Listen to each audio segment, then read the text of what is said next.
এই যে বিভিন্ন জায়গায় যে বিনা ব্যয়ে চক্ষু পরীক্ষা শিবির হয়, তো আমাদের সীতাপুর মনসাতলাতেও প্রায় সময় চক্ষু পরীক্ষা শিবির হয়। তো এই শিবিরে দেখেছি মানুষজন যায় এবং ডাক্তারবাবুদেরকে চোখও দেখান, কিন্তু ডাক্তারবাবুরা যে ওষুধগুলো প্রেসক্রাইব করেন, আমরা দেখেছি 90% মানুষ কিন্তু সেই সমস্ত ওষুধগুলো মানে কেনে না বা সেই অনুযায়ী কিন্তু চলে না।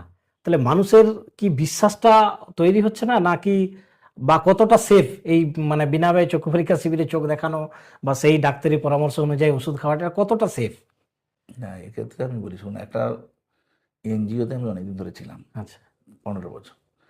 তো সেখানেও আমি যেটা বলতাম, ব্যাপারটা হচ্ছে কি, বিনা ব্যয় চক্ষু পরীক্ষা শিবির সেখানেই করা উচিত যেখানে মানুষ মানে পয়সা দিয়ে দারিদ্র মানুষ, সীমার নিচে বাস একদম করে। দারিদ্র্যসীমার নিচে পয়সা দিয়ে মানুষ, যেখানে সেখানে এটা মানে সেই চিকিৎসাটা তারা উপলব্ধ মানে লব্ধ করতে পারে না। তো সেক্ষেত্রে আপনি শুধু বিনা ব্যয়ে চক্ষু পরীক্ষা শিবির করবেন না। তাদের দরকার হলে বিনা ব্যয়ে অপারেশন, সেটা তো হয়ই, অনেকেই করে থাকেন অনেক প্রতিষ্ঠানে। তার সঙ্গে সঙ্গে বিনা ব্যয়ে মানে ওষুধটাও আমার মনে হয় বিতরণ করা উচিত। আচ্ছা।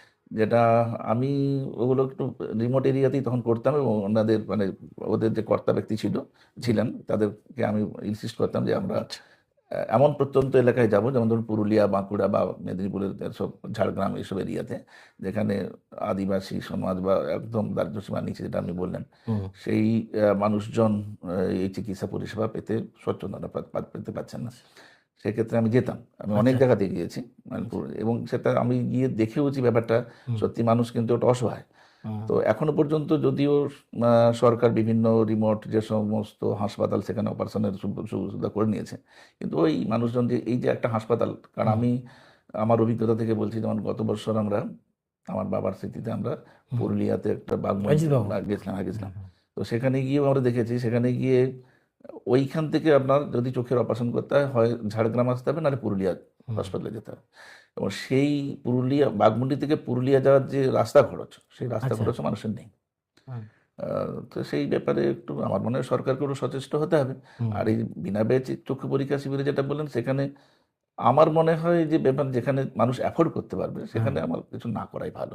ব্যাপারটা ওই যে আপনি বললেন যে অবহেলা বা যে কোনো মানে কোথাও যেন একটা বিশ্বাস জন্মাচ্ছে না, যে বিশেষ মনে মানে হয় ব্যাপারটা হচ্ছে কি, হ্যাঁ ওনারা এসছেন, আমরা দেখালাম, ঠিক আছে, হুম। তো ওষুধটা হয়তো নাও নিতে পারি বা নিতে পারি, ব্যাপারটা এইরকম তো ব্যাপারটা আর কি থাকে।